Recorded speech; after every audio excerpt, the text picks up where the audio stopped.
namumula na yung ating pong mga dashboard. Okay lang po ba ito?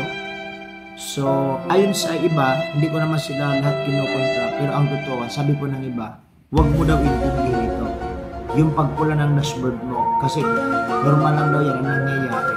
So, possible, normal po ito nangyayari, pero mayroon pong big reason kung bakit namula yung dashboard mo. Ano po ang posibleng maging dahilan ng pagpula ng dashboard?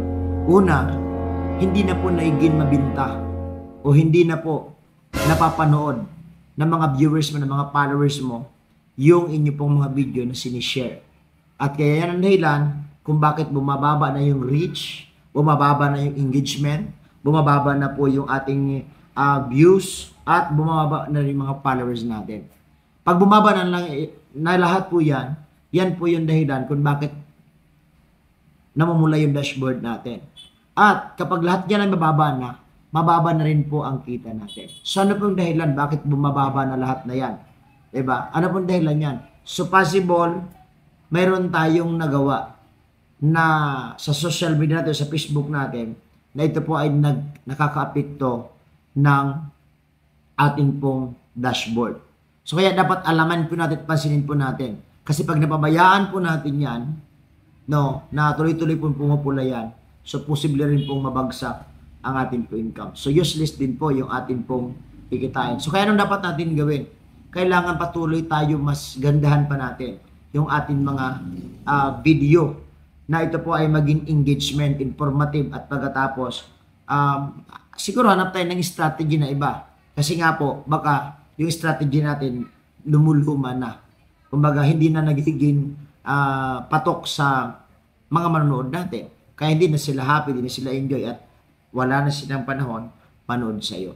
So kaya ito yung panahon mo na dapat mong intindihin sa panahon po na namumula yung dashboard mo. Kasi mas ito nga po ang delikado kasi hindi mo nakikita na may violation ka. Mas okay pa yun may violation ka na nakita mo, na-restrict ka, at pagkatapos na na-restrict ka, pwede mong i-appeal, tapos magkaroon ng solusyon, wag mo na ulitin. Kasi nga po, mayroon kang nagka-violation ka. Diba? Or na-mute ang Facebook mo dahil mayroon kang tinatawag na mga copyright. Diba? So, mas madali pa yun at madaling solusyonan. Pagkatapos nun, pwede pa rin maging recommendable yung Facebook mo. Pero kung hindi mo nakikita doon sa mga video mo or something katulad nangyari sa isa kong Facebook, so wala pong mangyayari. Tuloy-tuloy na po yan na bumabagsak at bumababa. So, kaya dapat alamin mo, at ito mas dapat alamin mo at mas dapat mong intindihin yan kapag nakakapansin ka na ipaisa-isa namumula at bumabagsak na ang inyo pong mga dashboard.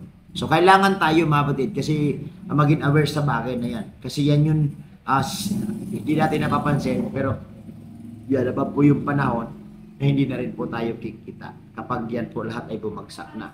So, be aware po tayo, guys. Huwag natin hayaan na ganyan yung sitwasyon ng ating pong mga dashboard. Bagkos, mas talo pa tayo magsipag, magsinop, at gawin magbuha tayo ng mga engaging video or mga diskarte at iba pa para po na maging patok yung ating mga video.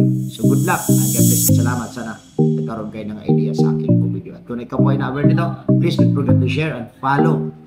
Siyempre, pag-like na rin po ng ating pong video. God bless.